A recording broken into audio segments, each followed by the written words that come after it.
Hello Kamath learners! Ngayon ang topic natin for this week's video is all about age problems and how to solve them step by step. So these are the problems that we're going to solve. So problem number 1, Robert is 5 years older than John. 3 years ago, the sum of their ages was 25. How old are they now? So ang ating solution, let R be Robert's age and let J be John's age. So step 1 natin, gagawa tayo ng mga equation based on the problem. Sabi sa problem, Robert is 5 years older than John. Gagawa tayo ng equation. Robert's age daw is. Kapag sinabing is equals, lagi yun, okay? 5 years older than John. 5 years older than John. So ito yung ating equation 1. Next is 3 years ago, the sum of their ages was 25. So 3 years ago, ano ibig sabihin ng 3 years ago? Maminusan natin ng 3 o susubtract natin ng 3. Tapos J minus 3. Kasi sabi 3 years ago, the sum of their ages. So ibig sabihin plus. Kapag i-add mo daw sila, yung sum nila is 25. So yung is o was equals 25. So meron na tayong equation 2. Okay, step 2, substitute the value of R in equation 1 to equation 2. So ito guys, itong value ni R, J plus 5, isa-substitute natin dun sa R dito sa equation 2. So substitution guys, no? So yung copy muna natin.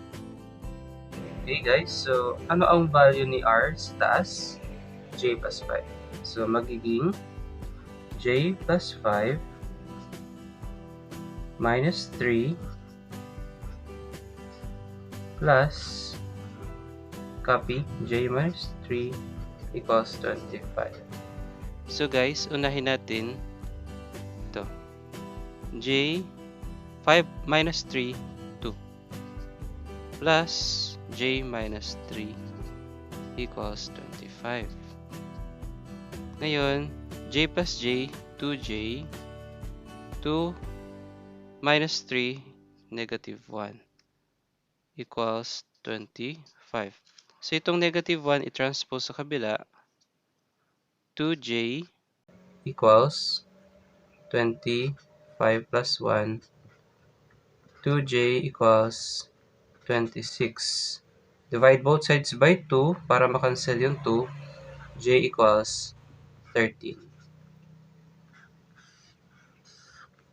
So ito yung John's age.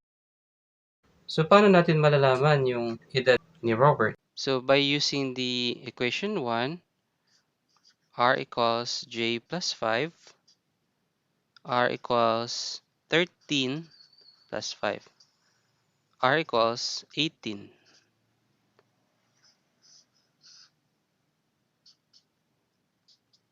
Ito yung edad ni Robert. So lalagyan natin ng years old. Kung gusto nyo i-check, pwede naman. Kasi ang sabi sa problem, Robert is 5 years older than John. Which is tama naman kasi yung 18 mas malaki ng 5 dun sa 13. Tapos kapag sabi dito, 3 years ago, the sum of their ages was 25. So 3 years ago, ang edad ni Robert ay 15. Ang edad naman ni John ay 10. So 15 plus 10 is 25.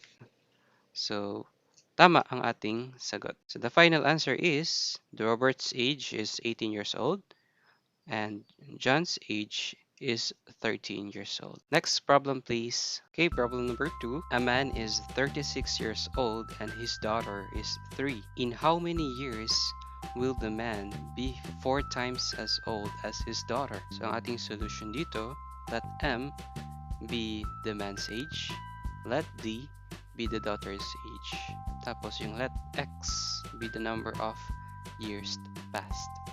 Meron tayong given, ang man is 36 years old, ang daughter is 3 years old. So ang tinatanong, in how many years? Ilang taon ang lilipas para yung man o yung tatay is 4 times as old as his daughter. 4 na beses na mas malaki kaysa sa edad ng kanya anak. In how many years yung lilipas? Step 1 natin dito guys ulit. Gagawa ulit tayo ng equation based on the problem. Sabi dito, in how many years will the man be 4 times as old as his daughter? So ito yung man, ito yung daughter. Sabi dun, in how many years will the man?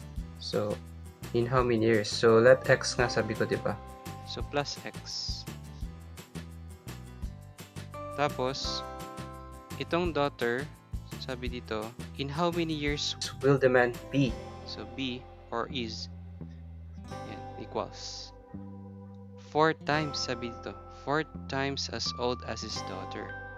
So, 4 times d. Tapos yung d, lalagyan natin yung plus x din. Bakit natin nilagyan ng plus x dito? Kasi kung dito ay may plus x, dito rin may plus x. Kasi yung x be the numbers of years past. Kung yung man ay tatanda, si daughter din tatanda din. Kaya plus x plus x. Bakit times 4? Kasi sabi dun sa problem, in how many years will the man be 4 times as old? So sabi 4 times. Kaya lagyan din ng times 4. Kaya ibig sabihin niyang kahit wala siyang multiplication na sign, kung magkadikit o kaya may parenthesis yan, ibig sabihin multiplication yun na. Ito yung step 1 natin. Nakagawa tayo ng equation based on the problem. Ngayon, ang step 2 natin, substitution. Ano yung isa-substitute natin? Ito yung isa-substitute natin guys. Yung value ni m at d dito sa ating equation na nagawa.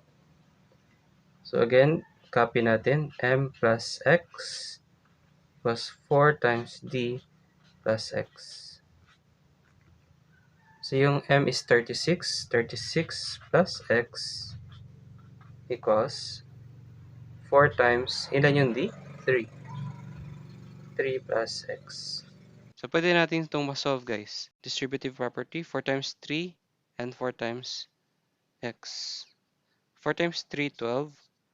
4 times x is 4x.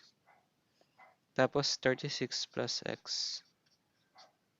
So itong x, ilipat natin sa kabila. At saka itong 12, ilipat naman natin sa kabila. So magiging 36 minus 12 equals 4x minus x. So 3x, ito. Kasi 4x minus x is 3x. 36 minus 12 is 24. Divide both sides by 3. Makakancel yung 3. X equals 8. So this is the final answer. So therefore, in 8 years, the man will be 4 times as old as his daughter. So kung gusto nyo i-check, 36 plus 8 is 44, right? And 3 plus 8 is 11. So yung 11 na yung daughter, tapos 44 na yung man, yung tatay niya. So 11 times 4, 44. Tama. Tama yung ating sagot. Kasi 4 na beses na mas malaki yung 44 kaysa sa 11. In 8 years, So this is the final answer. Next problem, please. Okay, problem number 3. The sum of James and Timothy's age is 62. In 3 years, James will be 3 times as old as Timothy. How old are they now? So ang ating solution ulit guys, let J be James' age and let T be Timothy's age.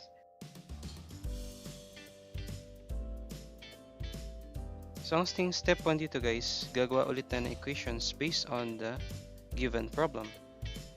So sabi dito sa problem, the sum of James and Timothy's age is 62. So J plus T equals 62. So ito yung ating equation 1. Ngayon, in 3 years, James will be 3 times as old as Timothy. So, yun yung ibig sabihin nun. In 3 years, ibig sabihin, dalawa sila mag-add. Pati si Timothy mag-add din. Sabi dito, will be. So, equals. Tas 3 times. So, J plus 3 equals 3 times T plus 3. So, ito naman yung ating equation 2. Ngayon, para ma-solve ito, kailangan muna nating malaman kung ano ang pansamantalang value ni J using equation 2. Bakit natin gagawin yon? Para sa-substitute natin yung pansamantalang value ni J dun sa equation 1 mamaya. So, ganito yung ibig kong sabihin, guys. So, ito, copy lang natin, no? J plus 3 equals 3 times T plus 3. 3 times T, 3 times 3. So, J plus 3 equals 3 times T is 3T. Tapos, 3 times 3 is 9. So, gets ba? Tapos, itong 3 sa kabila ilipat. So, J equals 3T plus 9. So, yung positive 3 pag nilipat magiging minus 3. So, J equals 3T plus 6. So, ito yung pansamantalang value ni J. Ito yung isa-substitute natin doon sa equation 1. So, yun yung ating step 2, substitution. So, J plus T equals 62. Yan yung ating equation 1. Kinapi lang natin. Ngayon, isa-substitute natin yung nakuha nating pansamantalang value ni J dito using equation 2 kanina. Ito isa-substitute natin dito sa equation 1. So, what is the value of J? 3T plus 6 plus T equals 62. So, itong 6 ililipat natin sa kabila. Plus 3T plus T is 40. 62. Yung positive 6 pag nilipat sa kabila, minus 6. So, 40 equals 62 minus 6 is 50. 6. Divide both sides by 4. The answer is T equals 14. So, ito ang edad ni Timothy. 14 years old. Paano makukuha yung edad ni James? Di ima-minus lang natin. Pero kung gusto nyo, gagamitin natin yung equation 1 ulit. So, J plus T equals 62. J plus 14 substitution. J plus 14 equals 62. J equals 62 minus 14. So, sabi ko sa inyo kanina, pwede agad i-minus. Pero ito, using equation 1, J equals 62 minus 14 is 48 years old. So, ito ang edad ni James. Okay, so the final answer is James is 48 years old while Timothy is 14 years old. So, tama ba yung sinabi ko nila sa problem na in 3 years, James will be 3 times as old as Timothy? Tama. Bakit? Kasi kapag 3 years plus 3 to, si Timothy 17 na. Tapos si James maging 51. Yung 17, 3 times siya para maging 51. So, tama yung ating final answer. Okay, so lagi niyong i-double check guys kung tama yung final answer nyo sa pamamagitan ng pagbabalik dun sa problem mismo. Yung 17 ito, in 3 years pa 17 years old na si Timothy. Tapos 51 naman si James. Kaya tama, times 3 siya. Kasi 17 times 3 is 51. Okay, so maraming salamat sa panonood ng video na ito. Kung nagustuhan mo, please like and share to your friends and classmates. At kung bago ka pa lang sa ating YouTube channel, Learn Math Teach, please subscribe to our YouTube channel because in our channel, you will find and learn a simple and clear explanation to math lessons and ideas. And also, easy to follow step-by-step solution to math problems. Kaya kung may gusto kong i-request na topic or medyo nahirapan kang math problems, pwede mong i-comment sa comment section. Kaya laging tandaan ang ating outro message. Every problem, there is and there's always has a solution. So, love lots, keep smiling and keep learning. Bye!